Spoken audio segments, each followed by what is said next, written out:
Welcome to the Estrogen Dominance Workshop. And I really appreciate you guys being here live because I know we are all super busy and I may have bribed you a little bit with some giveaways. How are you?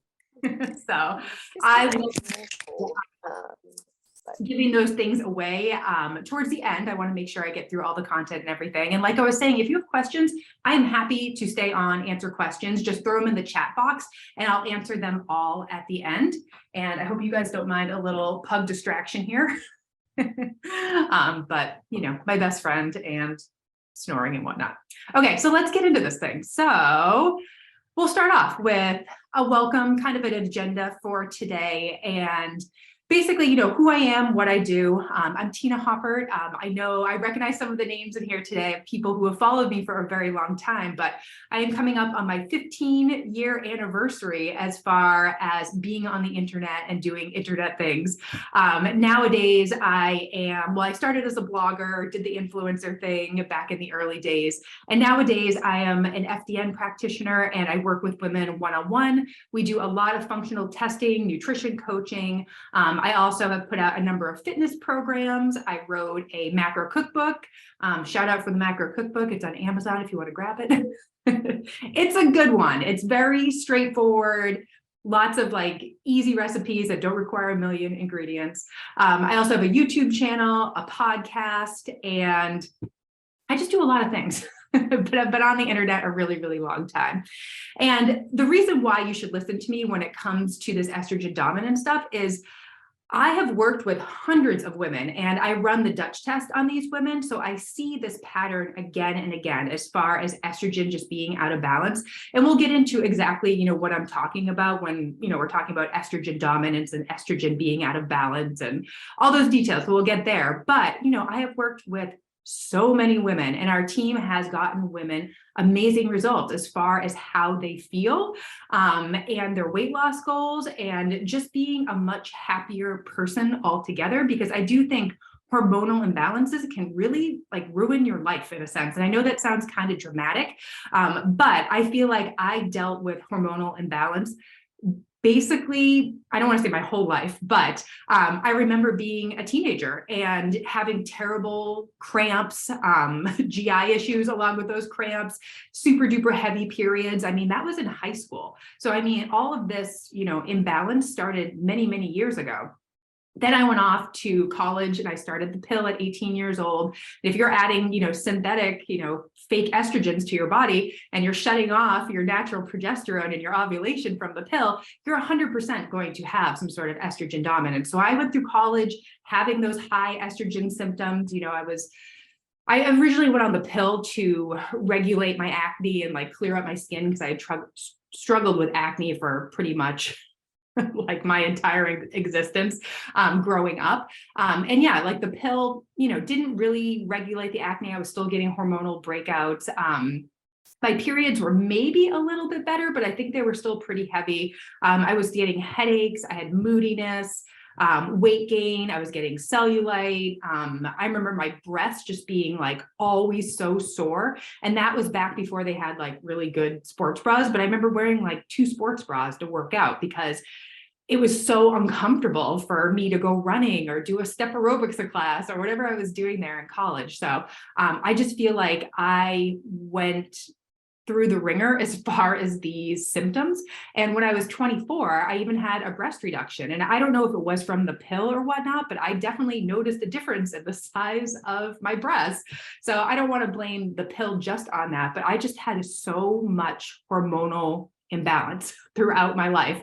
And I just didn't know. I wasn't educated. You know, when I went off to college and ended up taking the pill, like I really wanted it to clear up my skin, but I just went to health services and they just gave it to me. I mean, it was like no questions asked, didn't tell me any of the side effects or anything like that. And I took the pill for a good 14, 15 years. So when I hit my 30s, I felt almost like a crazy person, like being on the pill and all of these crazy side effects. And I didn't realize that they were from the pill. So not a hater on medications and things like that, but I do think women need to know this information. And that's why I'm offering this workshop today. I am pretty passionate about helping women with their hormones and just feeling better, because I almost feel like we're this weird generation that kind of got it's going to sound dramatic and probably a little over the top, but I just feel like we're this generation that kind of got screwed as far as like everybody being on the pill or hormones being like totally out of whack. And then now, being in our 30s, 40s, and 50s, like we're just not getting answers from doctors, or we're just not getting solutions outside more hormonal birth control and the IUD and antidepressants and things like that. And I just feel bad for the women who come to us, because I'm just like, there's so much we can do with diet and lifestyle. And there's just so much more than just throwing more hormones at the problem.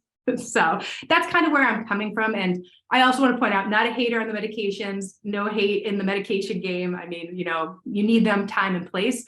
I just think there's other things that we can do. And then also on a personal level, like why I care about this is my mom was diagnosed with an estrogen driven breast cancer during COVID. It was kind of crazy because it was all happening during COVID, and we couldn't go to the hospital with her and do all the treatments and everything, but like there's clearly something going on with estrogen in my family. So it's really important for me to make women aware of what can happen when you are on these medications or your estrogen is not being detoxed properly, because it sucked, what she had to go through. I mean, she had surgery and then she had to go through chemo, and it was really hard. And now she's on, an estrogen blocker for the rest of her life. So personal story there. But I just feel like this is something that women should know about. Obviously not trying to scare you. Estrogen is not a bad thing. But I just think it's near and dear to my heart in the sense that I just want this information out there. And I originally was going to have this as a paid workshop. And then I was like, no, this needs to be free. I need to share this information. And hopefully it's motivation for you to do a little digging as far as your health goes and not accept the non-answers that you're getting from, your doctor running blood work and saying that everything's fine and things are normal, but then suffering through the symptoms. I mean, I went through that for years and I was just like, I need to get to the bottom of this. I need to figure this out. And that's what I did. I mean, I read so many books, listened to so many podcasts, eventually did the FDN training, did advanced modules in stress and hormones and everything like that. So I feel like at this point, I've invested a lot of time, money, and energy into this, but I want to share this information with you guys.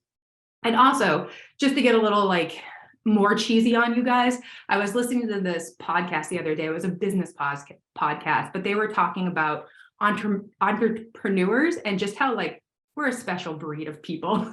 We're a little nuts at times, but they said a lot of times people in business or people who run their own businesses, a lot of times are offering services or teaching people what they needed most at some point in their life. And it just really resonated with me because I just feel like I struggled through, my teen years, 20s and 30s with hormonal imbalance. And I wish there was somebody there to kind of guide me and help me along. And I think that's why I'm so passionate about it now, why I want to teach people. And I'm like, I can make it easy for you. I can give you a direct shot as far as what you can do. So that's kind of my story with hormonal imbalance, why you should listen to me and why this workshop exists. So I rambled on. You're probably like, can you get to the presentation already?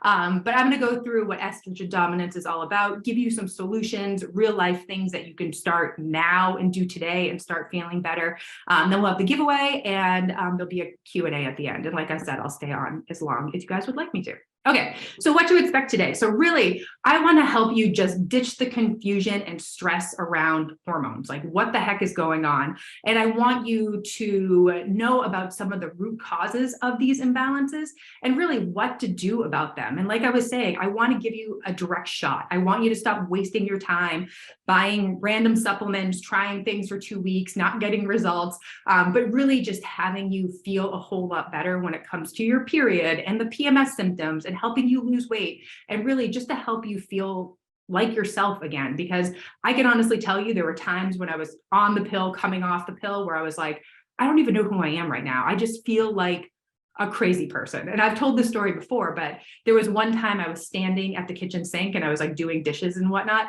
And Mal walked behind me. My husband walked behind me and I was just annoyed at his existence. And I just remember thinking, this is not right. This is not my brain. This is not how I normally function. Why am I annoyed that my husband even exists? And I 100% believe it was from the pill or some sort of hormonal imbalance. So I just want you guys to feel better. Okay, so understanding estrogen dominance. So what the heck am I talking about here? So hopefully this is not in the way, guys. Sorry, I'm trying to make sure everybody's allowed in here. Okay, so what is it? So I saw this stat the other day, and I just thought it was so fascinating. So 90% of hormonal imbalances are due to estrogen dominance. And when I'm looking at Dutch tests, I would say probably a good 75% of them are related to some sort of estrogen dominance. And I'll get into the details of exactly what it is. I see imbalance again and again. And also, 50% of women experience painful periods. I mean, we are talking about periods all day with our clients. And really, like, your period is, feedback on how your overall health is going. And if your period is like an event every single month, you dread it, it kind of like ruins your motivation and mood and everything. It's like something to dig into. Like, why is that happening? Same goes with ovulation. Ovulation shouldn't be miserable either. So there's definitely things that you can do from a diet and lifestyle aspect to make things easier. And of course, those changes and habits and whatnot, they're going to take a little longer to work. But I mean, I do think they kind of get to the root of the problem instead of just, throwing a Band-Aid on it as far as medications go. And again, not hating on the medications, time and place for them. I just think a lot of women are looking for other solutions because they're sick of doing that medication game. I mean, I remember starting the pill after I had Quinn, after I had my son, and I must have gone through 3 or 4 different ones because it was just, this one didn't work, so let's try this one. This one didn't work, let's try this one. And it just became like this crazy birth control hopping like experiment. And it just, I don't know, it just didn't work for me. And I feel like I'm not alone when I'm saying that. So the average amount of weight that a woman gains in perimenopause is 10 to 20 pounds. And I mean, I say this all the time, what you did in your 20s doesn't work in your 30s, 40s, and 50s.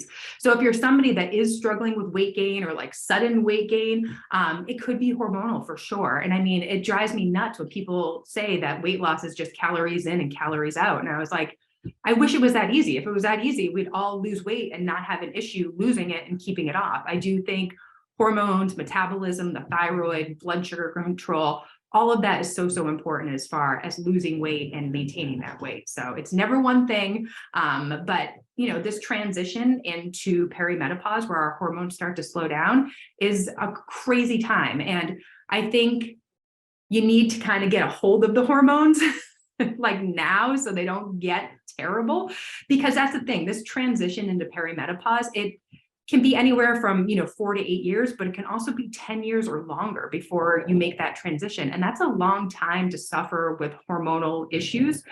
So that's why I'm always saying, like, let's get the diet and lifestyle down pat so you can feel better. And I apologize, this dog is snoring so loud. Can you not? And then finally, I briefly mentioned this, but like the conventional approach for dealing with those hormonal issues are adding more hormones to regulate hormones, which I'll talk about why that's not really what happens. Or doctors just kind of wait and see and do nothing. Like I said, I went through so many hormone tests, blood tests, and all that. And every single doctor would say, you're fine, everything's good, everything's normal. And I wasn't fine. I was, having headaches and migraines and having the night sweats and mood swings and hormonal breakouts and the sore breasts and weight gain. And just, it was miserable. And I was just like, I'm not fine. I feel terrible. Estrogen is not bad. And I know my spiel in the beginning was probably like, oh my God, estrogen is the worst thing in the world. It is not. It is really our feminine hormone. It makes us women. It gives us curves and breasts, makes our skin soft. It protects our bone and our heart and our mental health, keeps us looking youthful as far as like our skin and our hair and everything. So like estrogen is not a bad thing. It's really like too much of a good thing. And then an imbalance when it comes to progesterone. Like I said, too much of a good thing. But basically, it's estrogen is higher than progesterone. And I have a good visual to show you guys what I'm talking about here. Not this visual, but the next visual. But estrogen is high in comparison to progesterone. So your estrogen could be super duper high and you could have super duper low estrogen. So then you're having a like crazy imbalance, but then you could have high estrogen and normal progesterone, or you could have normal estrogen and low progesterone. So really it's all about that balance between those hormones. And really, like, yeah, it could be too much estrogen, but a lot of times it's a progesterone issue too. So this is the visual I was talking about. So this is the typical 28-day cycle that a woman has. So we're going to give you a little science lesson here. But basically what happens in your cycle is that estrogen raises here, and then there's like another little blip in the second half of your cycle. And then progesterone, you know, this is where you ovulate here, and then there's a peak in progesterone. But if you are not ovulating, or you don't have a good ovulation and that progesterone is not supported, estrogen will be higher than progesterone. And that's where you start to have those hormonal symptoms. So again, could be an estrogen issue, but sometimes this is a progesterone issue. And really, like, the reason why progesterone is not, there's a lot of reasons why progesterone can taper off, but the main one is really stress, which I know is annoying to hear. So this is another good visual of kind of what happens in perimenopause. So here, you know, these are the estrogen and progesterone, basically, you know, what we were talking about on that previous slide. But, you know, this is your 20s. You could do whatever you want. You can stay up late, drinking beer, go for a run the next day and feel totally fine and lose 5 pounds before vacation. Everything's great. You've got tons of hormones and they're balanced. But as you age, you kind of like hit 35 to 50. There's a much wider gap between that estrogen and progesterone, and estrogen's reducing. I mean, this is a stat that says, you know, 35%, but, you know, our hormones start to slow down as we age, but then progesterone is slowing down even more. So like 75%. So basically this gap just gets wider and wider, and that imbalance gets more and more. So like I said, there's a few things that go into play here. I'll talk about those, but really the issue is estrogen is too high compared to progesterone.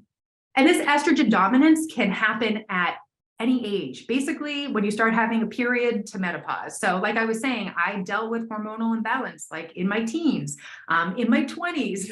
Like perimenopause, I feel like it's probably most common because we start to see those imbalances like really widen. But you know, this can happen at any point in your life. And I think this is why this information is so pertinent to so many different women. Okay, so what causes high estrogen? So really, I think these are like the two things. It's basically your estrogen metabolism and detoxification is impaired in some way. And basically what I'm saying about that is, you know, every day our bodies, we make estrogen, and then we want to get that estrogen out of our body. We don't want it recirculating back through our bodies. We don't want it staying in our bodies. We want to get it out. And then having too little progesterone. So basically when progesterone is low, it's going to be out of balance in comparison to estrogen. So those are kind of like the two things that are going on. And then other things that can contribute to this estrogen dominance or imbalance between those two hormones are pregnancy, postpartum. I mean, after you have a baby, like hormones are totally crazy. Excess body fat. So fat and estrogen kind of have this like almost like cyclical relationship where estrogen can feed fat cells and fat cells can feed estrogen. So of course, you know, if you are overweight, you definitely want to lose weight to help as far as that estrogen balance goes. Xenoestrogen and endocrine system disruptors. And what I mean by that, they're basically like things that mimic estrogen. So almost like fake estrogens in your everyday life. So the most common ones are plastics. So if you've ever heard me talk about drinking out of plastic water bottles, some of my clients call it estrogen water. But plastics, cash register receipts, beauty products, cleaning products, any sort of plastics, like really. So like making sure you're not, you know, cooking anything in plastic or microwaving plastic Tupperware, things like that. Teflon, like those cooking, you know, the pan Teflons that make things like nonstick. I mean, there's a bazillion out there, but really it's like cleaning up your life. So these things aren't being added to your body and driving up estrogen. Stress is a really big one, obviously, because that will lower progesterone. Poor diet, really it comes back to just mineral and nutrient deficiencies, you know, having too much sugar, too much processed food, inflammatory oils, all of those seed oils, all of that can drive up estrogen in the sense that it can, you know, wreck your gut. It can impair liver detoxification. There's a few ways that, you know, eating a poor diet can contribute. Imbalanced gut microbiome. We'll get into this a little bit more, but the gut plays a pretty big role in that estrogen detox. Hormonal birth control. So I kind of mentioned this in the beginning, but hormonal birth control, you're adding synthetic estrogens into your body, and then you are shutting off ovulation where that progesterone is produced. So you're literally giving yourself estrogen dominance by being on the pill. Hormone replacement therapy, kind of the same. It depends, I guess, what you're doing. If you're adding estrogen and the progesterone's low, could contribute to hormonal imbalance symptoms. Hysterectomy, because kind of depends on the type of hysterectomy, but you technically still have your ovaries, but your ovulation is probably not as strong as it could be. And that's where that imbalance can happen as far as estrogen being a little bit too high in comparison to progesterone. And then, of course, age. And that was, the previous slide where that imbalance just gets wider and wider because these hormones start to slow down and that natural imbalance just kind of happens. So signs of estrogen dominance. So hopefully some of these will resonate with you guys. I mean, this is not an exhaustive list. I think this is just kind of the common ones that a lot of women experience. So low libido, irregular periods, I think that's a big one. Painful, heavy periods, that's a big one too, where you're just going through tampons and pads, like so many. You're like, I can't control this bleeding. This is insane. Bloating, breast swelling, and tenderness, that's definitely one. Fibrocystic breasts, that's what I was saying that I experienced. It was like miserable. I had to wear the double sports bras. Headaches or migraines, and that could happen like right before your period or right after ovulation, kind of depends, but typically it's from that dropping estrogen, and like the higher estrogen is, like the more of a drop you're going to have. Could also be low estrogen, but that's totally a different presentation for sure. Moodiness, weight gain, like I was saying, fat cells and estrogen definitely have a relationship. Cellulite, hair loss, poor sleep, energy issues, slow metabolism, thyroid dysfunction. There's definitely a connection between high estrogen and thyroid issues. So if you're somebody in that boat, I see that pattern again and again. Cold hands and feet, brain fog, PMS. Like I said, you want to get that estrogen out of your body. You don't want it recirculating back through. So that's why that week before your period can be really miserable. Allergies and immune imbalance. And then, of course, you guys probably have heard me say this, a lot of these symptoms are common. A lot of women experience this, but they're not normal. And it makes me nuts when doctors like blow this stuff off. I can't tell you how many conversations I've had with prospective clients, current clients, women in my DMs on Instagram, just saying that like they're not getting any help from their doctor. Everything's normal. But having hormonal imbalance that's not treated can lead to thyroid issues, PCOS, endometriosis, cysts, infertility, autoimmune diseases, and cancer. So like it's a real thing. Of course, I'm not trying to scare you. Again, it's like too much of a good thing can be kind of an issue. But you don't want this stuff to go unchecked. And if you're not getting answers from your doctor, it's time to find another doctor. You can fire your doctor at any point. And I have fired doctors, and now I have doctors that I love and that are amazing, and they exist. There are doctors out there who are amazing and care about you a lot. You just have to find them. And I always say to my clients, doctors are kind of like a car mechanic or a hairdresser. There's good car mechanics and bad car mechanics, and good hairdressers and bad hairdressers. So you just need to find the right one, and just, don't give up on that search, because there are doctors out there who are awesome and care about you, and will help you for sure. All right, so how is estrogen dominance treated? So the conventional treatment. So again, not a hater of medications. There's a time and a place for them. But if you're looking for a different option, I think I have some options for you. So the typical are, adding synthetic hormones, bioidentical hormones, antidepressants, birth control pills, and other medications. And I still go to, my OBGYN, and I can even tell you in the last few years, she has still offered me birth control. I'm just like, stop. I really like her though. I really like her. We've had the birth control conversation a few times, and she knows it's not for me now, but I can tell you she has offered it to me. Surgery, where you're having a partial or full hysterectomy, or like what I've been seeing again and again is the wait and see approach, where nothing happens. Like you get your labs and everything's normal. Okay, so birth control. So does it normalize periods, or does it normalize your hormones? And it does not. It does not. I kind of mentioned this before, but basically birth control suppresses your natural hormones. I mean, it's suppressing ovulation so you don't ovulate, so you don't get pregnant. So really, like, I've heard of birth control referred to as a chemical menopause, where you're basically putting your body into a state where, like, you don't have hormones. And imagine if somebody had told me this at 18 years old going on the pill. I think I probably would have thought twice about it, because who wants to shut off their hormones when they're 18 years old or 19 years old? It's just, I don't know, just not for me. But I mean, if you're somebody who's like really struggling with hormonal imbalance, I think it can be a Band-Aid. I think it can help, short term, but you're not getting to the root problem. IUD. So I get this question all the time, so I added in this slide. So the IUD, I guess it's less worse than the pill, but I mean, again, you are kind of messing with your hormones a little bit. So, I mean, the IUD essentially just makes, the uterus inhospitable for sperm to get there. So that's how it prevents pregnancy. It, thickens the cervical mucus, and then it thins the lining of the uterus. So all that's well and good and everything.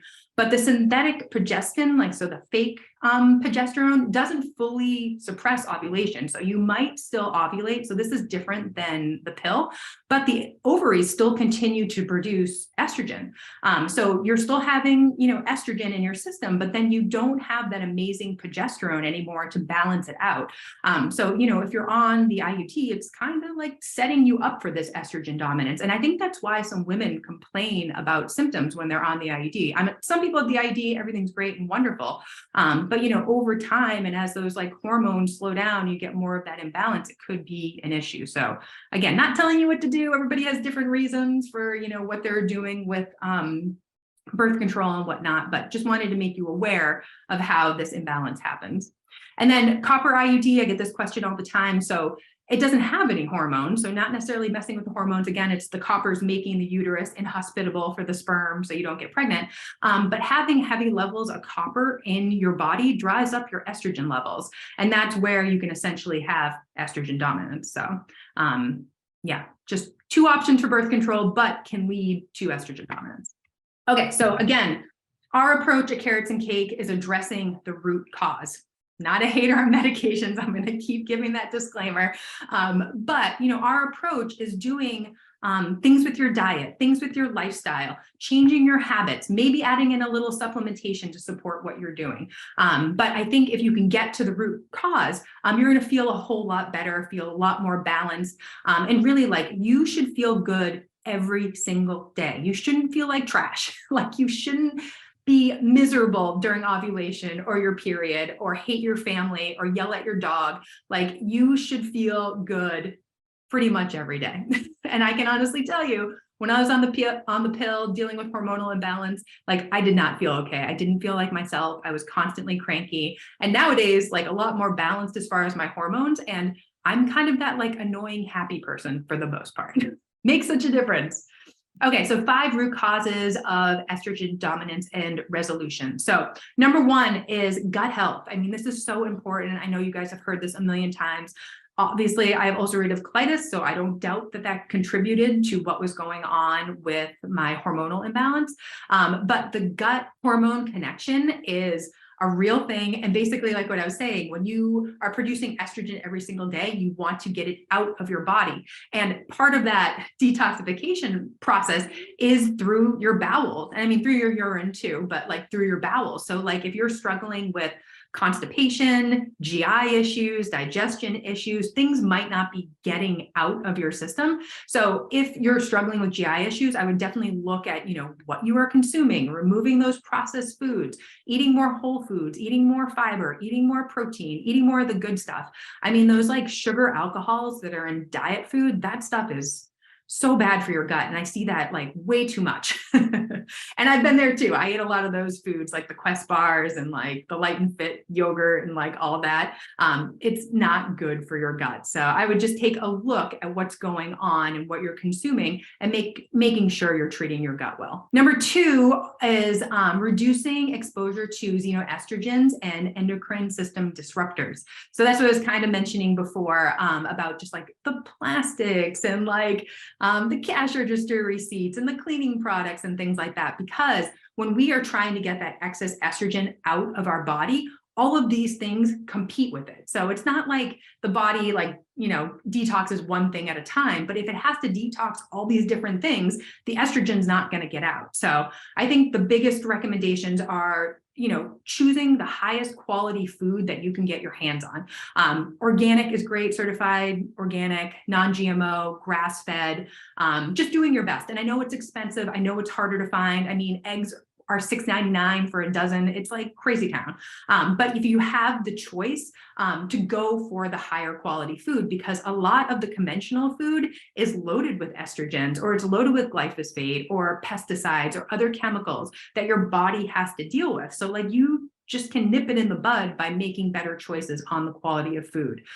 So again, conventional meat, conventional dairy, just doing your best as far as beauty products, cleaning them up. Obviously, I like Beauty Counter, but there's tons of brands out there that are cleaner versions of beauty products. And if you're using them every single day, putting them on your body, again, your body has to detox out all those chemicals and everything, and it kind of competes with getting rid of that estrogen. Same goes for household cleaners, candles, like Yankee candles, stuff like that, those Febreze things that like make your house smell nice. All of that is just, they're just, xenoestrogens and endocrine system disruptors, basically.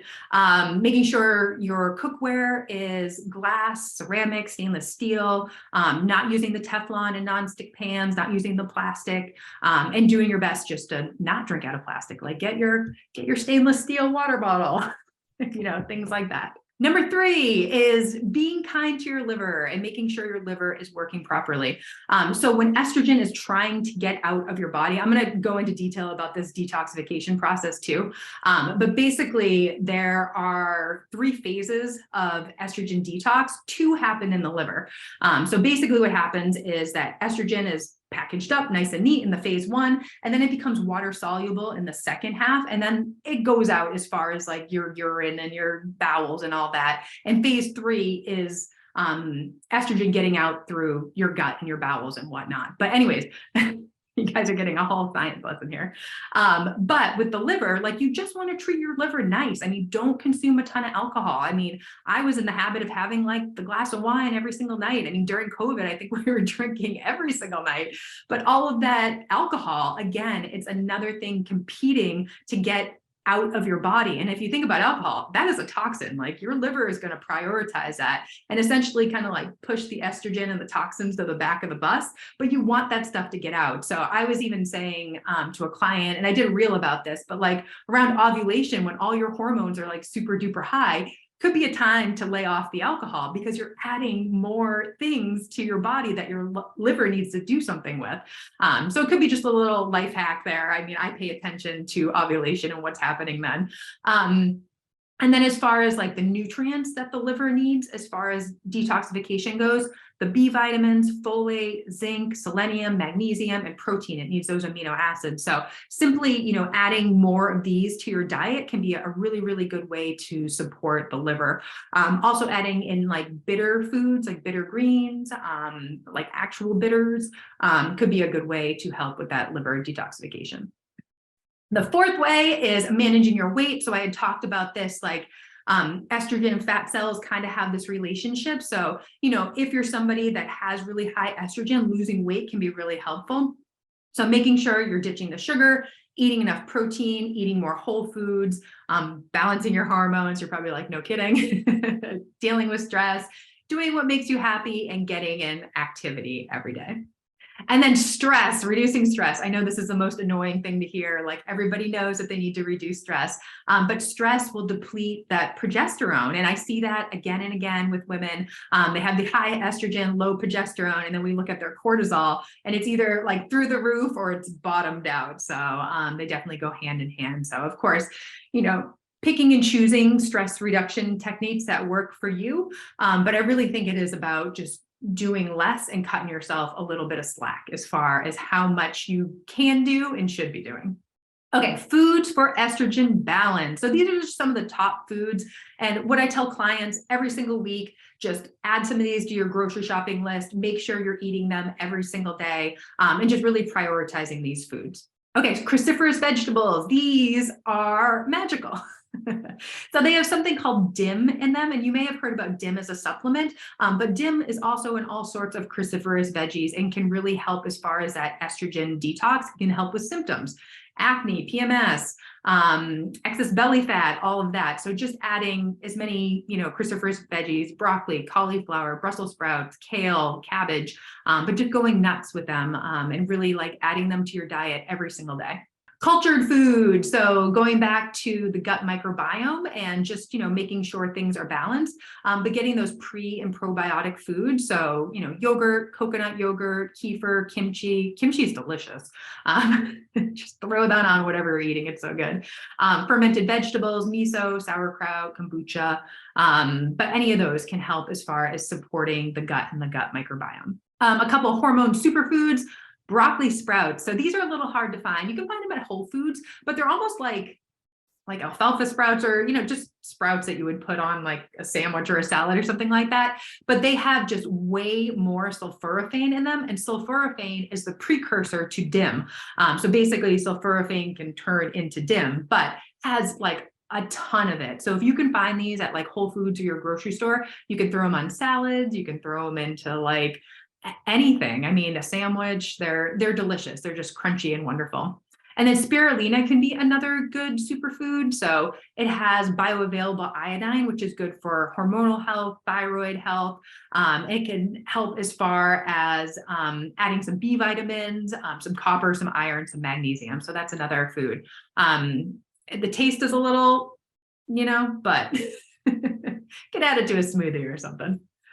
Okay, foods high in fiber. So you guys have heard me talk about fiber. Fiber. So if you want to get estrogen out, fiber can help bind to that estrogen and draw it out. So making sure you're getting, 25, 30 grams of fiber a day, loading up on vegetables, fruit, soluble fibers like lentils, beans, oats. Because if you're dealing with constipation or things just kind of moving slowly in that department, the estrogen's just kind of hanging out in your body and causing issues. So you definitely want to move things along. So just taking a look at your fiber intake. And what I tell clients, track your food for a day or two in MyFitnessPal or one of those free apps, and then just take a look at how much fiber you're consuming. And if you're consuming 10 grams of fiber, you don't need to go from 10 to 30 grams overnight. I mean, that's probably going to cause like a little GI distress for you, but slowly adding more fiber to your diet in the form of whole foods. The other thing I wanted to point out is that too much sugar in your diet can contribute to estrogen dominance issues as well. So basically what happens is too much insulin, as far as your body goes, like too many insulin spikes and whatnot, can actually drive your testosterone, and then testosterone can be converted into estrogen. And it's this process called aromatase. And the example that I always give my clients is, a man who has man boobs or a beer belly, it's literally his testosterone being turned into the estrogen. But this can happen in women too. And a lot of times, it's from blood sugar issues or drinking too much alcohol. Like that beer belly is actually like an estrogen belly.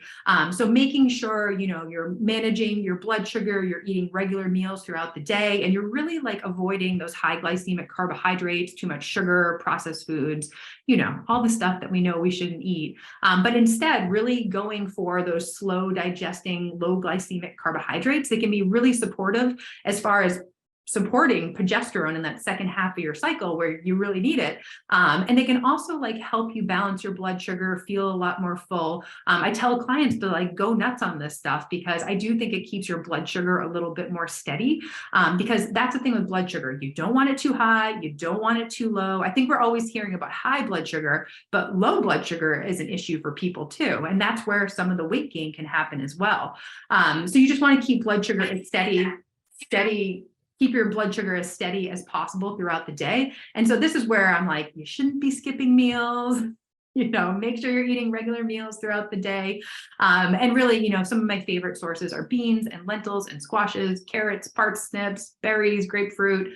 Just go nuts, add them to your diet and make sure you're eating enough of them. All right, so supplementation and hormone testing. So this is definitely next level. I think, the food choices and the lifestyle stuff, I think that is the most important stuff. Like if we were to look at the little pyramid, the lifestyle and food would be at the bottom, and supplementation and hormone testing would be at the top. But if you're somebody who's already eating a healthy diet, you're doing a lot of these lifestyle things, and you're like, I need help, I'm not getting to where I want to be, this could be the next thing that you add in. Okay, so supplementation. Here's my little spiel. I like supplements. I think they can be really helpful, but they are there to supplement what you are doing with your diet and lifestyle. They are not magical. They are not medications. They can take a while to work. I mean, it takes your ovaries and hormones a good 90 to 100 days to adjust to changes in your diet, lifestyle, and supplementation. So this is something that you need to do consistently, and you need to be patient about. It's not, none of this stuff is magical. I mean, it's herbs and like vitamins and minerals and stuff like that. It's not medicine, you know what I mean? It's not quick and fast acting. These are some of my favorite kind of go-to supplements, and I'll briefly talk about them, but really, like, I think before adding any of these to your routine, you should either be working with a practitioner, ask your doctor about them, or do your own research. You shouldn't just willy-nilly add supplements, because we'll talk about like how these can work for you, but I just don't want you to like waste your money either. I have been on that side of things where I have just spent so much money on supplements thinking they were going to be some magical answer for my hormonal stuff. And I just felt like I wasted my money. And I have like a graveyard of supplements of stuff that like didn't work.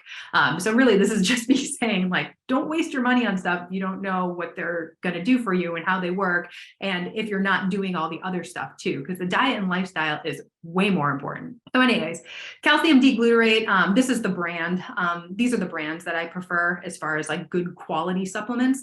And this is to say, some supplements on the market, they're not regulated by the FDA. So like some of them are crap and they're filled with crap. So like if you're getting your supplements from like Target, Walmart, like CVS, probably not the best quality supplements. So obviously I'm going to steer you towards the Carrots and Cake online dispensary. It's through a company called Full Script, but they have all good quality supplements.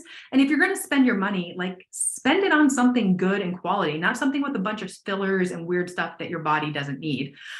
So these are my favorites. So the first two are for the estrogen detox. Calcium D-glutarate is more for if you had gut issues, so that phase 2, 3 part of detoxification. DIM is for the phase 1. So it really only works in that phase 1. So I'm going to talk about how testing can really help you figure out what supplement is going to work for you.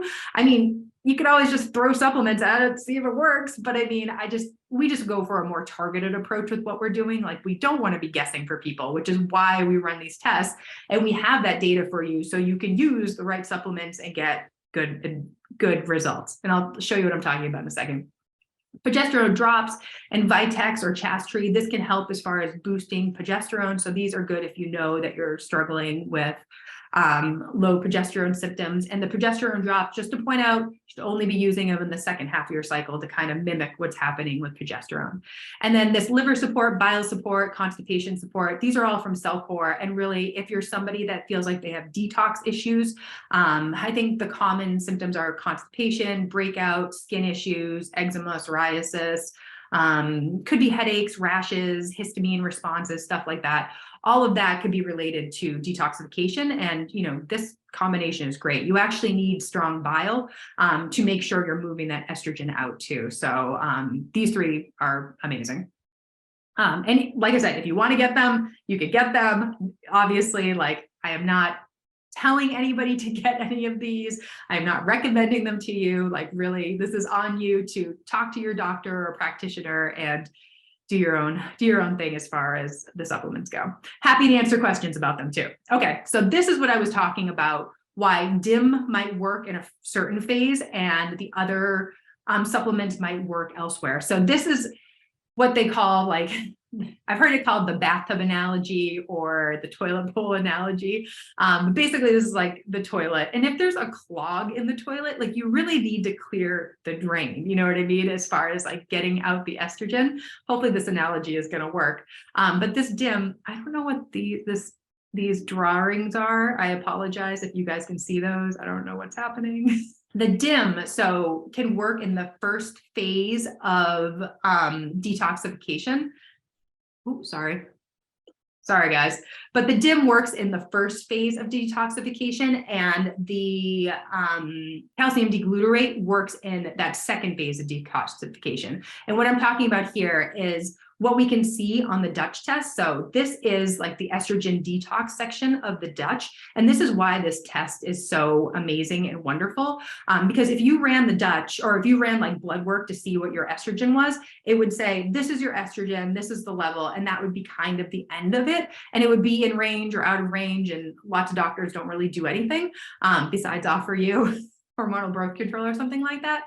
But this is how the estrogen is detoxed out of your system. So this is phase 1 detoxification, and this is phase 2. So when we run this test on you, we can tell, you know, where the bottleneck is or where the clog is as far as the estrogen goes. So like for somebody who has super high estrogen here, we're going to give them DIM. Somebody who has kind of like a slow detoxification over here as far as phase 2 goes, we're going to give them calcium deglutarate. And then also paying attention to their symptoms and what they report. You know, if they're having detox issues or constipation or something like that, we'll add in those supplements. So there's different things that we're going to do for different clients based on the results that we get at on this test. And that's why we like the Dutch so much. It just gives you so much information and can give you a much more direct shot as far as what you're doing with your protocol and what you're doing with your supplementation. And then obviously that's going to get you better results. And I mean, there's some clients that they might have issues here and here. So they're getting DIM and calcium deglutarate, you know, they're getting both supplements, but I think that's where testing can be really helpful. And again, I know the Dutch test, it's expensive. It's a $500 test. And I mean, that's like the basic complete one. There's ones that are even more expensive on their site, and you can go right to their site and purchase it. You just need somebody to interpret it for you and then give you a plan of attack. But you know, if you want to go just to your doctor and request blood work, you can always do that. But I always tell people to go between like days 18 to 21 of your cycle. If you have a 28-day cycle, if your cycle is longer or shorter, obviously you would adjust. But if you can go during that time period, you can get your estrogen and your progesterone just to see what's going on. And then of course the ranges, that's where I'd probably consult with your doctor or a practitioner, because they can be so wide as far as like what's normal. Because if you think about a woman in her 20s versus her 30s versus her 40s versus her 50s, those estrogen ranges are going to be so variable, and it's going to depend on the individual. But if you could get the estrogen and the progesterone, you could probably, you know, figure out how things are going and what to do there. But I love the Dutch. I'm going to recommend the Dutch all day. And more conventional doctors like OBGYNs and whatnot are starting to use the Dutch. So I would definitely, you know, ask your doctor, ask your OBGYN. I think it's becoming more and more acceptable and standard. So I hope we start to see more of this Dutch testing, just because I think it is so helpful as far as that estrogen detoxification goes. This is where I'm going to tell you guys about my program. So if you're still here and want to learn, would love to give you the details. Obviously, I just want everybody to feel better. And we've been doing this a long time. We get women great results. And if you're somebody that a lot of this has resonated with you and you're like, yep, I'm struggling with estrogen dominance, I know I need to make changes, this could be a good solution for you. I mean, this is a 6-month program. And at the end of 6 months, you get to feel totally different. And I mean, that's the purpose of our program. Like, we want it to be a transformation for you. We don't want it to be another program on the program hopping of all the different things that you do. Like, at the end of 6 months, we want you to feel transformed and confident in what you're doing. So at the end of those 6 months, you can just continue doing what you're doing and like feel good about it, and feel healthier and lose weight and all the things. So if you're somebody that has gone down the testing route with your doctor and you're just not getting answers, this is kind of like the common things that we see again and again, that, you know, the reference ranges, like the conventional reference ranges, are not optimal ranges. They are for the general population. So that includes healthy people and unhealthy people. So you're just kind of thrown in this whole range of numbers when like really they don't reflect where you want to be to feel your best. And I think that's why it's so frustrating, is because you're normal, like you're not going to die, but you're like not feeling your best. And I think we see this a lot with like thyroid and like glucose ranges. So just if you want to feel your best, I think you just need to do like the right testing and take like the right approach. And I mean, that's, you know, what we do. We want you to feel your best. And, you know, what's common isn't normal. I think a lot of us, especially us in our 30s and 40s, like weight gain and like these hormonal symptoms and like struggling through perimenopause, like it's not normal, you know, it's common, but it's not normal. But, you know, these symptoms are typically the last thing that show up when something is wrong. Like usually the dysfunction has been happening for years or decades before we like really start to feel bad. So, again, you should feel good every single day.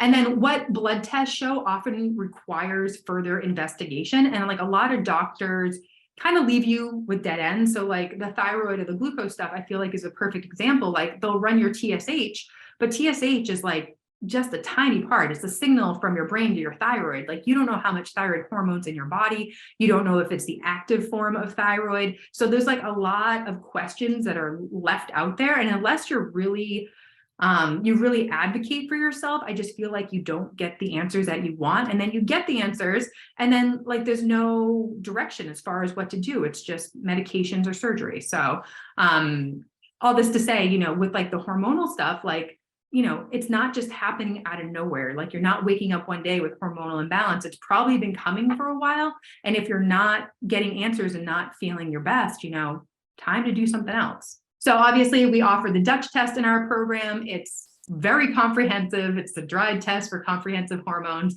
much more comprehensive than just a single blood draw on any day of your cycle. Telling you these random numbers with these wide ranges, but it looks at your sex hormones, estrogen, progesterone, testosterone, your cortisol, which is super duper important as far as just seeing how your adrenal health is, how your stress levels are, and then can give us insight into what's going on with your blood sugar, since cortisol and blood sugar are very much tied together. And then blood sugar and insulin are very much tied together. So, you know, every time insulin raises, it's growing things, which, you know, could be babies, could be muscle, but also could be fat. So like we want to make sure we're mitigating that, but this could give us some good info.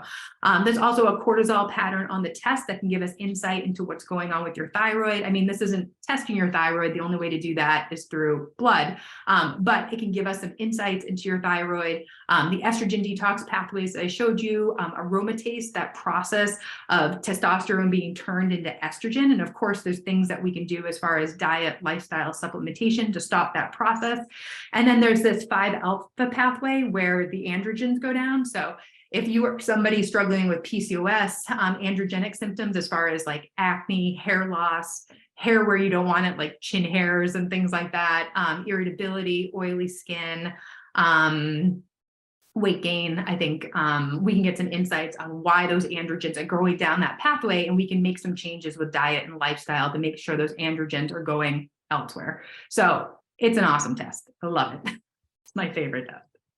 And this just is an example. This is the classic estrogen dominance. The estrogen is high compared to progesterone. Testosterone is low, sadly. And then this person, they had really low cortisol. So, I mean, that's just somebody who is really burnt out and depleted. But sometimes running this test can be the motivation for somebody who is in that stressed out state to start making changes to their lifestyle. And this was me, you know, like I had to run a few of these Dutches before I actually made changes in my life. But seeing it in black and white on a piece of paper that says this is what's going on in your body can be really motivating as far as lighting a fire under your butt and doing the things that you need to do.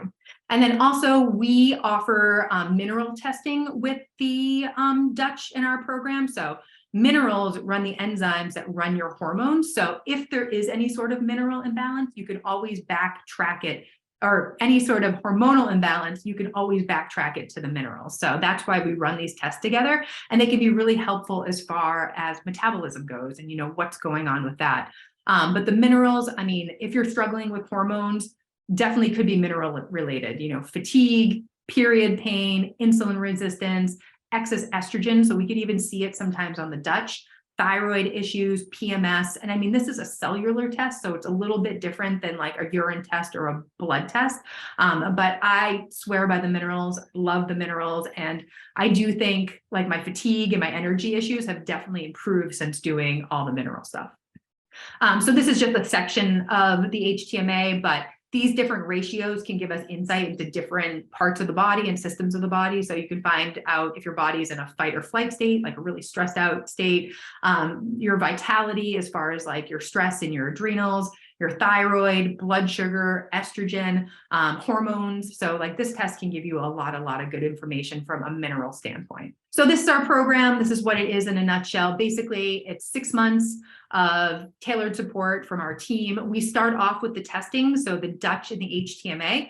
And if you're somebody who's listening to this and you're like, I don't know if the hormone stuff applies to me, or you're on the pill or you're on the IUD, you don't have to run it. We can always, give you a coupon code to like take the price off of the program and just do the HTMA. So the HTMA can give you a lot of information and really get you going as far as nourishing your body and making sure those minerals are where they need to be, because really like they are the spark that your cells need to work properly and for your body to work properly. So anybody that's got energy issues, fatigue issues, hormone issues, metabolism issues, I'm like, we got to look at your hormones. Like super important.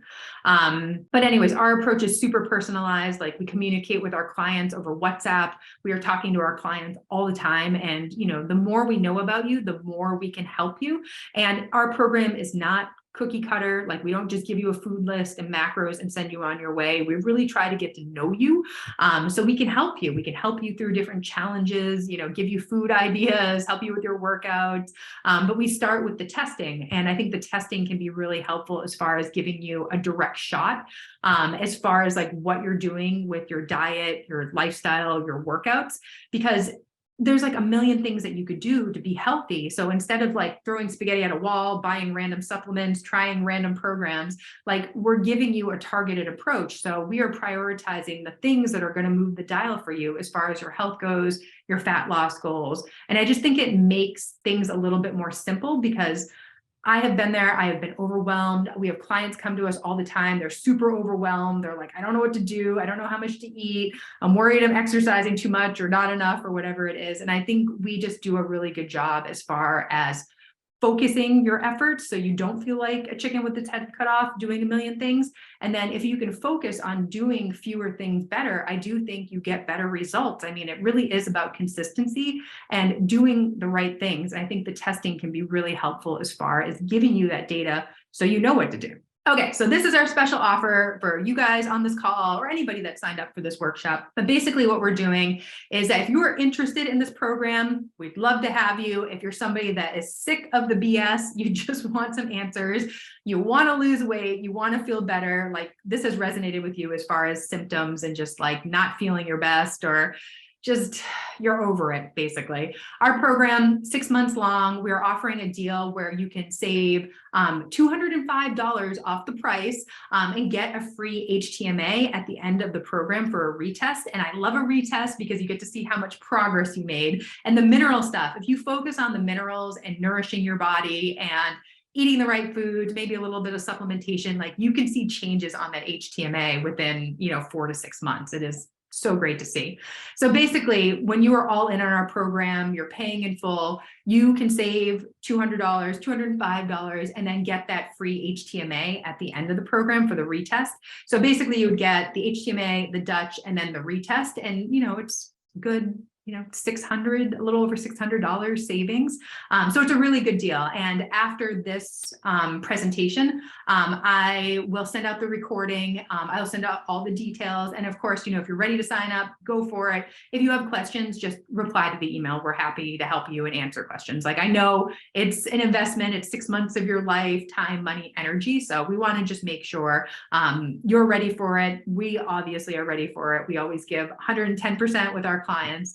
But it's a really good offer. If you've been thinking about doing this for a while, I say just go all in. Okay. And then this is my motivation pep talk for you that, if nothing happens or if you don't make any changes and you just do nothing, it's almost like making a decision. But if nothing changes, your hormones stay a hot mess. You continue to suffer with PMS symptoms, weight gain, not feeling like yourself. And then you just kind of stay in the same holding pattern as far as like feeling stressed about your health, not getting results. And I think it's hard to take that first step, but like, if this presentation resonated with you, what I'm saying like makes a lot of sense, like it's time to do something different. And I mean, I always joke about this, like you could do all the crazy things in your 20s and get results, and then your body just doesn't respond the same way as you age. So you just need a different approach. So instead of just like spinning your wheels, doing the same things over and over again, it's like, let's do something different. Let's do something with like a targeted approach and using data and, you know, getting you the results that you want. And, you know, we have tons of testimonials like on our website. You can see, you know, these are like real women with real full-time jobs, little kids at home, doing 100 things. Like we do our best as far as helping them simplify the process so they can get results and stop, you know, feeling totally out of control with what they're doing. All right, guys, that was a lot. That was an hour. So I tried to be as quick as possible. Hopefully you got all the information that you needed, but let's do the giveaways real quick. So I'm gonna give away a free HTMA test and interpretation, your choice of a carrots and cake fitness program. So Strong Made Simple, Strong Made Simple 2.0, Sweat Made Simple. There's a body weight program that's good, but there's, you know, 4 or 5 workout programs that you could choose from. And then a copy of my cookbook. They're over on my shelf. So I'll just drop one in the mail to you, but it's a great cookbook. Okay. So I wasn't really sure how to do this. Oh my gosh, so many questions. We have to go through all these. Okay. So I guess, what is the best way to do this, guys? If you are interested, let me see, maybe I can just pick somebody from on here. All right, how about this? If you are interested in the giveaways, just throw your first name and initial into the chat and I'll just scroll through and pick 3 people. How about that? All right, I'll give you guys a few seconds. Oh my gosh, so many questions, guys. Okay, give you a second to do it. I'll take another sip of water since I just talked at you guys for an hour. Okay, so we'll do the HTMA first. Oh, your last names are on here too, great. Okay, ready? Just scrolling. All right, Gina M. I don't know who that is. Hopefully there's not 2 Gina M's. Gina M, you got the HTMA. So just send me an email at tina@carrotsandcake and I'll hook you up with the HTMA. And then, okay, scrolling. Workout program for Sarah Milligan. So Gina M, Sarah Milligan, send me an email at info@carrotsandcake.com and I'll hook you up. And then for the cookbook, Samantha Pender. You guys got that? Thank you guys for entering. Oh, couple yays and thank you. So awesome. Oh, it's Gina. I'll send you an HTMA. Awesome. Okay, cool. So next part up was questions. So like I said, I'll stay on here as long as you guys want. Yep, I have a call at 2, but if we're on here for another hour, we're on here for another hour. So I don't know, I guess I can just go right through them. Oh, some friends sending me messages. Oh. All right. So I don't even know where to start. Sorry, I'm just going through. There's so many. Oh yeah, lots of people saying that it resonates. So good. Oh, this is a great question. How do you avoid cash register receipts? I just don't take them, or I just say I don't want them. I'm like, I'm good. Or I just throw it out. I just like don't rub them all over my face and lick them. Kidding, guys, kidding. But yeah, like if you have the option to get like an email or something, I'll just get an email or I'll just be like, I'm all set. So that's that. And honestly, it's not like cash register receipts aren't like driving up your estrogen. You know what I mean? It's like one thing that's contributing, you know what I mean? It's not the thing. Like I think all the other things go into play too. Just one of the things. Oh, somebody asked, what do you consider low blood sugar? So that's a good question.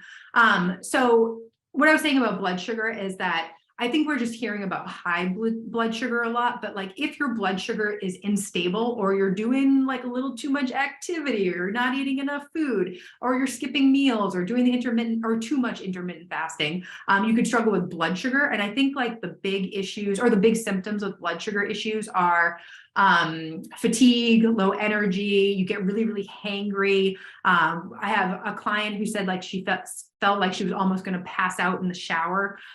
She just felt like really lightheaded and just kind of like unstable. And really like low blood sugar can be an issue for people. So it's just really like making sure you're eating enough, making sure you're eating enough carbohydrates, like especially around your workouts.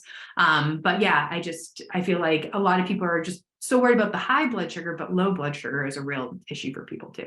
Can also wake you up at night. I think you guys may have heard me talk about that, but if you constantly wake up between like 1 and 3 in the morning or 2 and 4, it could be because of blood sugar crashing. And that's really can be influenced by like your last meal of the day, but it's almost like what you ate throughout the day. So making sure your blood sugar is steady throughout the day and making sure you're eating enough food. So many good comments. I like that you guys were kind of like talking too.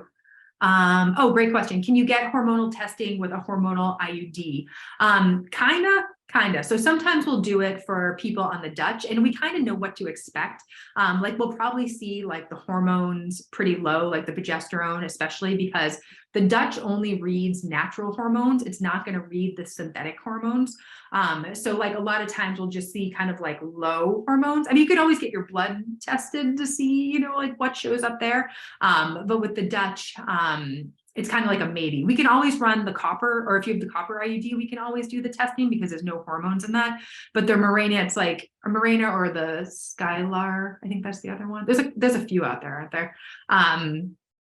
We can run it. It's just we're not going to get the most accurate information as far as what's going on with your hormones. But it can be helpful as far as seeing your cortisol levels. There's like a melatonin marker. There's some neurotransmitters. There's some other good markers on there. So we do it sometimes. It's just, you know, the IUD is going to kind of, you know, mess with what's going on with your hormones. Oh, love the mineral testing. Yes, mineral testing is amazing.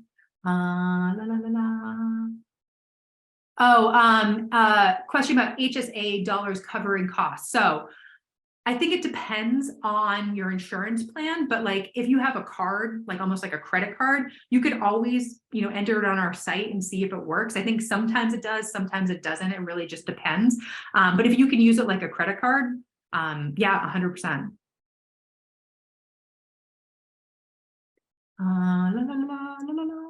Lots of messages. Oh, here are all your entries. Ooh. All right.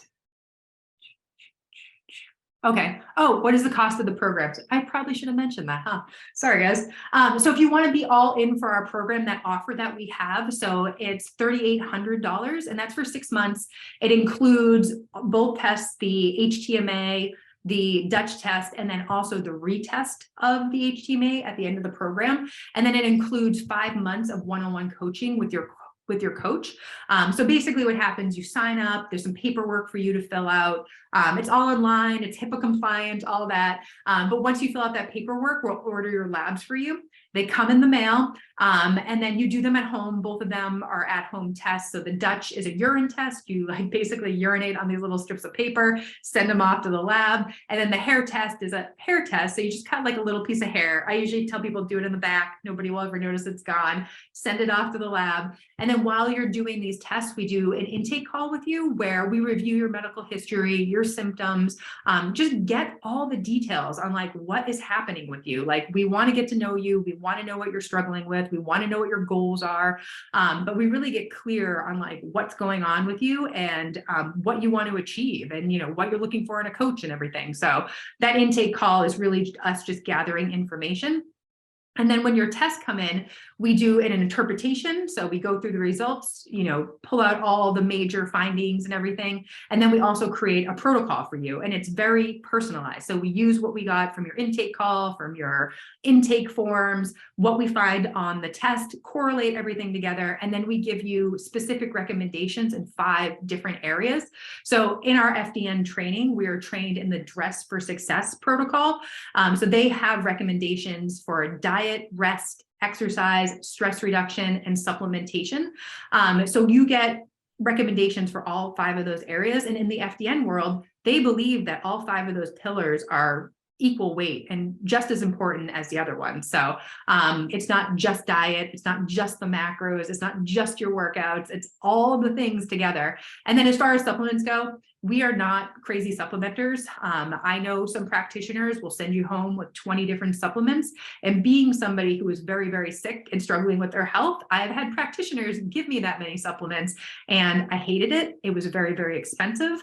It was very stressful because I had spreadsheets organizing when and how to take these supplements. So I don't do that to our clients. I just think supplements are helpful and can help you get a little bit further. But like the most we're recommending for people is probably like 5 or 6 supplements. I mean, maybe 7 if you got some major stuff going on. But we really try to keep it to a minimum. And for every client, we'll prioritize. Like if you can't afford 7 supplements, we'll prioritize 1 or 2 that you should get. Because again, the supplements are important, but they are not everything when it comes to healing your body. But anyways, once we create that protocol for you, it's pretty, it's all color coded and bullet pointed and it's very nice looking, but you can log into your Practice Better account. You can see your protocol in there. You can see your test results. Test results are great because you can have before and after. So if we do a retest, we can always compare. You can always share them with your doctor. We are more than willing to work with any other practitioner. I mean, our goal is just for you to be healthy at the end of the day. So, you know, once we run these tests, you can do whatever you want with them. But then you and the amazing FDN on my team will go through your protocol together, review it together, review your test results, obviously. So you're clear on exactly what you're supposed to be doing, like what you're eating, what you're doing as far as managing stress, what you're doing for exercise, what supplements you're taking. And then for phase 2, you go off and work with one of the coaches on my team. So months 2 through 6 of the program. So you have 5 months of dedicated coaching with one of the coaches on my team. And that's where we really dig into the nutrition piece, like making sure you're eating what you're supposed to be eating. And that's where the macros can come in if you want to do macros. We definitely don't push them on people because they can be awesome and amazing. They can be very helpful as far as guiding your food choices, but they can also be stressful as hell for people. So like we don't make anybody do them. But really like the one-on-one coaching is there to help keep you accountable, to give you support, because if you run these tests, you pay this money to do it, but then you don't do the things that you need to do and you're not consistent with those things, you're not going to get results. And of course, when you're doing things differently or you're changing your habits, that's going to be uncomfortable. It's going to be weird. It's not going to be your default. So that's why hiring a coach is so helpful, because they're there to support you, to help you troubleshoot the challenges that you're going through and help you establish those new habits and new mindset shifts, because change is hard, you know, and we're going to ask you to probably change some things about what you're doing based on your test results and what you want to achieve. So that's why having a coach there is so helpful. And I've talked about this personally. I have hired a number of business coaches. I actually just went back to my old business coach because I was like, I need help. I need somebody to light that fire under my butt so I do the things that I need to do to get results. So I very much believe in coaching. And I mean, that's why we're here. We're here to help you get the results that you want. And I just think the testing makes it a little bit more targeted and streamlined as far as what you're doing, and you're not feeling like a lunatic. That was kind of long, guys, but that's what the cost of the program is. Oh, sorry, I forgot to add. So that's the paid in full option where you save $200, $205, you get the free HTMA. If you need a payment plan, we offer payment plans. So it's $667 a month, and you can pay $667 a month for 6 months. And that includes all of the testing as well. It doesn't include the retest for the HTMA, but you can always add that on if you decide that you want to do that down the road. Somebody asked, who can help me decide which testing I should do? So our functional package offers both those tests. So the Dutch and the HTMA are included. If you don't want to do one, we can always offer you a coupon code to subtract the cost of the test. So we work with a number of women in menopause. So like running the Dutch for them, probably not super, I mean, there's info that would be helpful, but if their hormones are all super low across the board, I'm like, let's just save your money, you know, let's just do the HTMA. So for them, we'll send them a coupon code, takes off the price of the Dutch so they don't have to pay for it, but then we still run the HTMA for them. So it kind of depends, but just email us, send us a message. We can help you work through, you know, what's going on with you and help, you know, recommend what test to do. Another question. Oh, actually, I answered this question the other day on Instagram. But somebody's asking if you can use lemon juice for the adrenal cocktail instead of orange juice. And they said that they're worried about the higher sugar content of OJ. And so what I said on Instagram is that the orange juice is kind of the point of the adrenal cocktail. So orange juice and vitamin C is really, really nourishing for the adrenal glands. If you don't like orange juice, you could always put in cranberry juice or pomegranate juice. I probably wouldn't do lemon juice just because it's not as high in vitamin C. And really, like, you want that glucose from the OJ or the pomegranate juice or cranberry juice to nourish the adrenals and to help the liver as far as glucose goes. So like, you don't want a low sugar drink. You actually kind of want the high sugar drink to support your body, because when your body's super duper stressed, it's like deprived of energy. So like that adrenal cocktail is really trying to nourish your adrenals and then replenish the potassium and the sodium, which are essentially like our sparks as far as electrolytes go. And like your cells need that energy as far as working properly. So if you're worried about the sugar or like spiking your blood sugar, I just tell clients to either drink it with a meal, or you could add some protein powder or collagen or something like that. And I mean, it's one glass of orange juice. I don't think it's like super, I mean, it's high in sugar, but I mean, it's like a natural sugar, you know what I mean? It's not like processed sugar, but I don't know. I love them. A lot of our clients love them. And if you're somebody that's kind of in that like burnt out state, I think it can be really, really helpful as far as making you feel better. All right. Oh, do you mean allergies as a symptom of an imbalance? Do you mean skin rashes could this be swollen sinuses? So I'm not sure about the swollen sinuses. Sinuses could be mold, could be like a histamine reaction. But yeah, skin issues a lot of times are related to the gut. Or detoxification in general. So making sure things are getting out of your system. It's an inflammatory process. Basically, like this inflammation is showing up on the skin as acne or eczema or psoriasis or something like that. So really looking at your detox pathway. So making sure your liver is supported, your gut is supported, making sure you have good bile flow, things are getting out of your system. So it's not like one thing, it's probably like a few different things, but you can message us if you're interested in working together. Oh, this is a good question. After being on birth control pill for many years, will your estrogen eventually even out on its own? Same with postpartum. Will your levels eventually even out on their own? So maybe. It's hard to know. It kind of depends on the person. I think a lot of people coming off the pill, it's like the longer you've been on it, like the more messed up your hormones are. Depends on the person though. Like I came off the pill and I was so worried about getting pregnant because one of my girlfriends had issues after coming off the pill, getting pregnant. I was pregnant in like 2 months.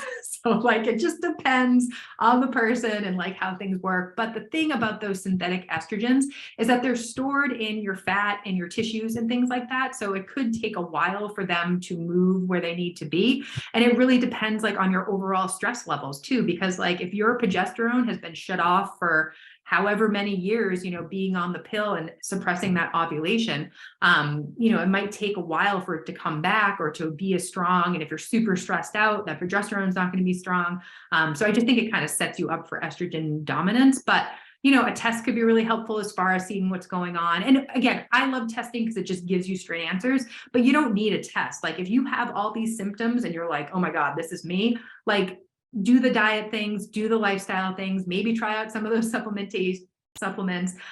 Like I didn't take a test for a while. I started doing all this lifestyle stuff long before I discovered functional testing, just to start working on it. Obviously, it took me a little while to figure it out. I think the testing can be more of a direct shot, but like you could start working on this stuff today. You know what I mean? Get more cruciferous veggies, you know, start boosting up your gut with pre and probiotic foods, like clean up your life as far as like the xenoestrogens and everything goes. That's a great question though. Okay, so you mentioned not skipping meals, but how does that work with intermittent fasting? So I am still on the fence about intermittent fasting. Like you can find whatever information you want about intermittent fasting on the internet. Like it could be the best thing ever, or it could be the worst thing ever. But what my point was about that is with blood sugar, like if you're skipping meals or not eating, it kind of sets you up for that low blood sugar, and like low blood sugar can just make you feel really bad. So I think for most women who want to be energized, want to feel balanced, want to, work out and build muscle and, have that toned look, just be a happy, joyous person. I think eating regular meals throughout the day can keep your blood sugar steady, your mood steady, your energy level steady, can prevent, cravings and binging and things like that. So I think a lot of women like skip meals or undereat to try to lose weight. And I just feel like if you actually ate healthy meals throughout the day, you'd probably get better results as far as your metabolism goes. But I have a great video on YouTube, shout out for my YouTube channel, about how to intermittent fast with your hormones, and especially in perimenopause, because things are changing so much. Because not eating at certain times during our cycle can be really stressful, and it can actually put more stress on your body and can actually push you further into hormonal imbalance or push you further into gaining weight or preventing you from losing weight. So check that out. It can be really helpful as far as just like making sense of your hormones, what's happening throughout the month, and kind of like what to eat when, as far as like supporting your hormones. Is a Dutch ever covered by insurance? So yeah, I think sometimes it is. So I think it, again, depends on your insurance. And I did have a client a while back that I think she ran it through her OBGYN or something like that. And she brought the Dutch to us. So she didn't pay for it through us, but we used her Dutch as far as her protocol goes. So if you can get a Dutch covered by insurance and you want to bring it to us, we can absolutely use it and create a protocol. And we do take all sorts of tests. Like we used to do the GI map and everything. We used to do other tests, but we just focused on these two tests because they work really well together. And I would say the majority of our clients are dealing with weight issues, like weight loss is their goal, or they're just tired, like fatigue. They just want to feel like their old selves again. So I think these two tests are really, really helpful as far as getting information for those specific goals. But if you have a stool test, if you have blood work, if you have saliva tests, you can upload those to Practice Better, and we will use them all as far as creating your protocol. Like they need to be recent, within like the last 6 months, maybe year. If they're like 2, 3, 4 years old, they're not going to be as helpful. So it's more like recent, but if you worked with another practitioner, you want to bring all that stuff in, totally fine. Like it's a great way to save money, but yeah, for sure. Can you work with people with type 1 diabetes? Yes, for sure. We can work with just about anybody. Again, disclaimer, not a doctor, can't diagnose you for anything. I can't treat you for anything specifically. So, but what we do as far as FDN is really trying to boost up your health, so your body can heal naturally and you can get to your goals. Like, I've had people come to me with ulcerative colitis and Crohn's and things like that. And like, I can't treat you for colitis or Crohn's. I'm not a doctor, but I can help you as far as boosting up your nutrient absorption and making sure you're getting the right minerals and making sure you're taking care of your body, because anyone with autoimmune disease, their body is stressed out. There's things happening in the body, but that's what we do. We really just try to support you and make you your healthiest self, but I can't cure colitis. No kidding. I can't cure colitis. Tried for a really long time. Okay. Okay. Do you have any suggestions for perimenopause related sleep onset insomnia? Will getting back in balance help with this? Yes. So yes, and I have been there. It's fun. So low progesterone, that could definitely be a contributor. Progesterone is like our happy, calm hormone. And so like if you were ever pregnant, when you got pregnant, like that's what they were testing for, to see where your progesterone levels are. And like a lot of women, when they first get pregnant, super tired, super sleepy, you know what I mean? So like if you're lacking progesterone, can really mess with sleep. Also low magnesium, that's another one. And then just stress in general. So like looking at your cortisol levels to see where they are, because if your cortisol levels are through the roof, obviously you're not going to be able to sleep. I mean, it has a relationship with melatonin too. So yeah, there's definitely things we could do as far as sleep goes. And I have gone down that rabbit hole personally. So like, I 100% get it. Oh, blood sugar too. Blood sugar can also wake you up. And I have a YouTube video on how your hormones can affect your sleep. So watch that one too. Okay. My gyne pushes the testosterone pellet. So, okay. feelings on this. So I am not opposed to the bioidentical hormones or hormones in general, because what I was saying before, like this perimenopause phase can be a really long time for people. And like, I don't think you should suffer. I think if you need those hormones and those hormones are making you feel better and like you're kicking ass and taking names, do them. You know, I am not the judge on that. I don't think there's anything wrong with it. I mean, life is too short to feel terrible, or life is too long to feel terrible all the time. So if that's what you need to do, go for it. And the thing about testosterone, especially as we get older, once it's gone, it's kind of gone. Like it might not come back. I mean, there are things that you can do to boost testosterone. I mean, there's supplements and, you know, strength training, building more muscle, boron, the certain minerals and herbs, and, you know, eating the right foods as far as cholesterol goes. So there's things that you can do to boost up that testosterone, but I think it can be helpful. If you're somebody that's like dragging ass every single day, you're not building muscle, it can be good. It can be a helpful thing for making you feel better. But the thing with adding that extra testosterone is there's the possibility it can turn into estrogen. So that aromatase process.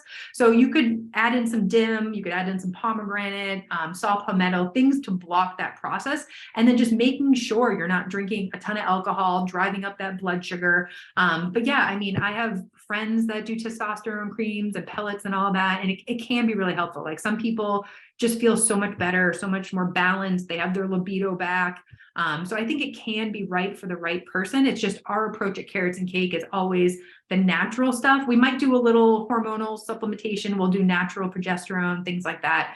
But, you know, if you've tried all those things and you're not getting results, it's been 6 months or a year and you're just like, I'm just not where I want to be, then, you know, that's something to explore. I would just make sure you talk to your doctor about, you know, the risks and the side effects and all that. So no shame in any of that. Like I said, life is too long to feel miserable, and like 30s, 40s, 50s, these are great years. You should live your life to the fullest, you know, like I want people to feel good. So if it means, you know, adding something like that, then sure. And I think testosterone is probably the safest.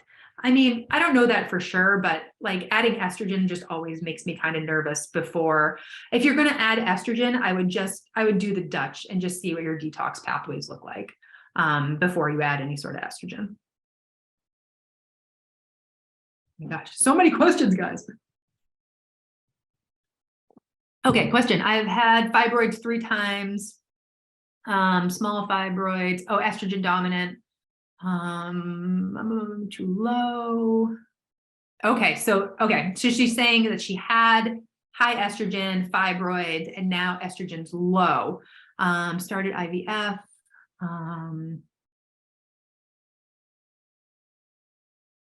Okay. This one's involved.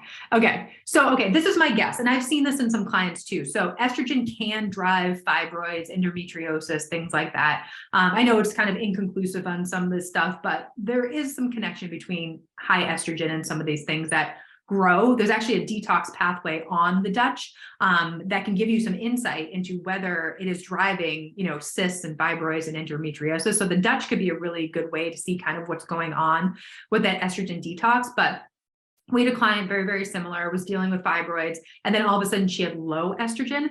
And I almost feel, this is a theory that, again, not a doctor, can't treat you for anything specifically, can't diagnose you, but our theory is that her estrogen was so high, she was getting all these fibroids and everything, and then estrogen became low, and it was almost like her body was protecting itself. So instead of just like driving that estrogen forever, the body was like, nope, we're good. We're not going to produce any more estrogen because there's so much dysfunction here. So that was kind of our theory with her. I mean, I don't know for sure, but yeah, she was kind of in the same boat. But yeah, you could totally run a Dutch and just kind of see where things are. Definitely not like a fertility expert, but looking at your progesterone would be important too. Sorry, not a straight answer, not a fertility doctor, but just a theory on maybe what could be happening. Oh, this is a good question. Does intermittent fasting affect estrogen dominance? Maybe, I don't know. It could depend on the person. I mean, intermittent fasting can go either way. It kind of depends. Like if your body is already stressed out, adding an intermittent fasting can be more stressful. So it kind of just depends on your hormones and what's going on there. But I can tell you when estrogen is at its highest, you do want to make sure blood sugar is as balanced as possible. And, in the first half of your cycle, it could be easier for you to fast. And in the second half, when progesterone raises, that's where you really want to support that second half of your cycle with enough carbohydrates and things like that. So it really is about kind of like supporting your body, but I feel like they're kind of like separate things as far as like what's going on. But yeah, check out my video as far as like optimizing your hormones during intermittent fasting, but I feel like they're almost kind of like separate things. I feel like you need to deal with the estrogen dominance with some of the things that were mentioned in this presentation, and then feel it out with the intermittent fasting to make sure you're not overly stressing your body. Oh, Lily. Yes, I think I have to check what you signed up for. But yes. Yes, and then we do offer the HTMA just as a one-off test. It's on the website. Is it on the website? I think it's on the Carrots and Cake website. But yeah, we offer that with a review session, so you can just do that. Oh, good question. Oh, from one of my old friends. How do heavy metals come into play here? Got results showed high lead, mercury, arsenic. I eat tuna, but not high doses, mainly drink filtered water. Can't figure out what is causing it. So depends on the test, but like if we had run the HTMA and all those heavy metals came out, I would definitely look at the water. Well, I wonder what your filtered water is, because when people say they drink their refrigerated water and they say it's filtered, I'm like, it's not. Like you need like a real filter. So I'd make sure you have like a diesel filter for sure. And I mean, it could be just like years of heavy metals in your body suddenly coming out, because the thing about our bodies in detoxification, like it won't get rid of things until the adrenals and the thyroid and the body is strong enough to get rid of them. So I would definitely, it could be years of this, I know this person who asked the question, she's my age. So it could be like decades of your life where you're accumulating these things. And the fact that they're coming out is kind of a good thing. So I would do some sort of binder to make sure you're getting them out. Like Cellcore has a heavy metal binder to kind of help with that process. But yeah, it could be many years of accumulating that stuff. But yeah, water is definitely one. Food, as far as like just making sure it's organic, non-GMO, grass-fed. And then heavy metals can 100% drive up estrogen and cause imbalance and whatnot. What do you do in your programs to address high cortisol? So depends on the client. A lot of it's lifestyle. Less working out, more sitting on the couch, more sleep. Kind of depends on the person. It's more lifestyle stuff, but that's why I think having a coach can be so helpful, because I think we all know what we need to do. Like we know we need to go to bed, and we know we need to stress less. We know we need to take time for ourselves, so I think having a coach can just help keep you accountable. And then of course, just managing blood sugar. I think that can go hand in hand as well. Once in menopause, what do you need to do to balance hormones? So kind of depends on the woman, because you still have hormones when you're in menopause. They're just a lot lower. And a lot of times estrogen can be really high in menopause. So I think really just making sure you're doing a lot of the like foundational stuff as far as like managing stress goes. But again, it depends on the person. Like I really want to like see what's going on with them, what symptoms they have. I think a lot of times it's like low estrogen that people are dealing with in menopause. And then there's definitely supplements. You could add more phytoestrogens to your diet. There's definitely things you can do as far as menopause. But I think in menopause, since you don't have as many fluctuations in hormones, you can do things a lot more like a man does, as far as like doing the intermittent fasting, strength training, like training differently, because you don't have all those hormonal fluctuations. But blood sugar management is probably number one for sure, making sure like the blood sugar is steady, because our bodies just become less and less resilient to stress. So making sure blood sugar is steady. It could be a time where you're doing more moderate carbohydrates, but depends on the person, how much they're exercising, what's going on with their bodies. There's so many questions. I don't know. So those are kind of just general recommendations. How far postpartum do you recommend testing? Should you do it when breastfeeding? So if you're breastfeeding, no, it wouldn't be very helpful, just because the hormones will reflect breastfeeding, and like we're not We want to know what your hormones are doing after postpartum. So we usually say like 3 to 4 regular cycles after you're done breastfeeding. Same goes if you're on birth control or an IUD and you're, deciding to stop it. I would say like 3 or 4 regular cycles. If you're having irregular cycles, you can totally message us. We can hook you up with a different type of Dutch test where we're like tracking your cycle to see what's going on with it. But if you're somebody that, has a mostly regular cycle, we can totally do the Dutch. Jen, the filter. So, I don't know where you live, Jen. I know you live in Massachusetts. So, we use True Health, and it's a full, whole house system.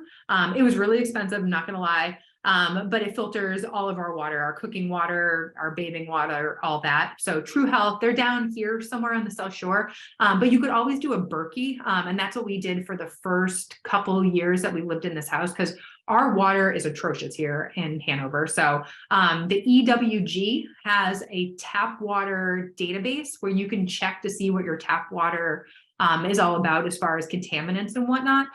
So you can just enter your zip code on there, see what the tap water's like. But ours is really bad. Not the worst in the area, but one of the worst. But the BERKEY is a great way to filter water. And it's just like this metal thing that you like put on your counter and you just pour water in, and it does an amazing job as far as filtering water. And I'm pretty sure I have a discount code with them. Like I worked with them when Quinn was like a baby, but my Carrots and Cake still might work as a discount code if you want to buy one. I don't know. It's been a long time. I haven't really worked with them in a while. With high cortisol, do you recommend continuing strength training, cutting all cardio, eating at maintenance as well?